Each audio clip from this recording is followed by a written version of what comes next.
நான் சுறா. நான் தான் கடலுக்கே ராஜா. நான் சிங்கம். நான் காட்டுக்கே ராஜா. நான் நினைச்சா கப்பல் ஏறி நீ இருக்கிற இடத்தை தேடி வந்து உன்னை அழிக்கல. நான் உன்னாலேடா முடியும். கடலுக்குள்ள இருக்கிற நண்டெல்லாத்தையும் கூப்பிட்டு பள்ளம் தோண்டி அதுக்குள்ள பைப் லைனிங் வச்சு நீ இருக்கிற இடத்த தேடி கண்டுபிடிச்சு உன்னை கொண்டுட்டு திரும்ப கடலுக்குள்ளே போயிடுவேன். இந்த கவலை சாரியில பாத்துலாம் மச்சான். உன்னை தாண்டி வருவாத வர ட்ரிஷா மாதிரியே இருந்தாள். அவளுக்காக என்ன உயிரை கூட கொடுக்கலாம் மச்சான். நீ ஒன்றும் யோசிக்காத மச்சான். கல்யாணத்துக்கு பிறகு அவளே வந்து உயிரை எடுத்துருவான். இவளோட குடும்பம் நடத்துறேன்னா எனக்கு புலனாய்வுத்துறையில வேலை செய்யற மாதிரியே இருக்குன்னா. வணக்கம். ஈழத்தமிழர்களுக்கு எதிரியை கண்டா அடிக்கவும் தெரியும், படம் நடிக்கவும் தெரியும். ஆம், இந்த இளைஞர்கள் என்ற படம் வருகின்ற 26ஆம் தேதி லண்டனில் தியேட்டரில் ஓடுது.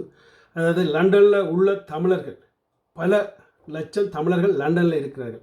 கட்டாயம் இதுக்கு போய் இந்த இளைஞர்களை, அதன் ஈழத்து இளைஞர்களை ஊக்குவிப்பார்கள் என்று நம்புகிறோம்.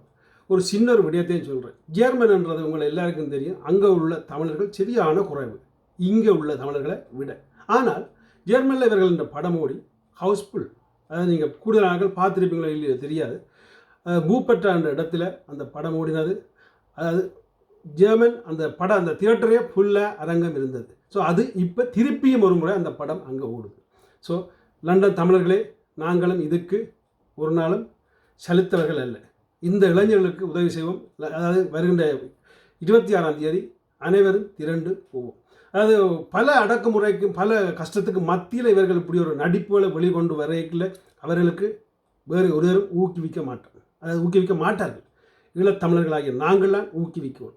தமிழ்நாட்டுக்கு தமிழர்களுக்கு நாங்கள் இவ்வளோ விஷயத்தை செய்தோம். ஆனால் அதே மாதிரி ஈழத்தமிழராகிய நாங்கள் இந்த படத்தையும் ஊக்குவிப்போம். கட்டாயம் வருகின்ற 26ஆம் தேதி போவோம். நன்றி, வணக்கம். நாளைக்கு வரையிலேண்டா மூக்க மூண்டா உடைச்சு மூஞ்சூருக்கு போட்டுருவேன்டா. என்னடா சொல்ற?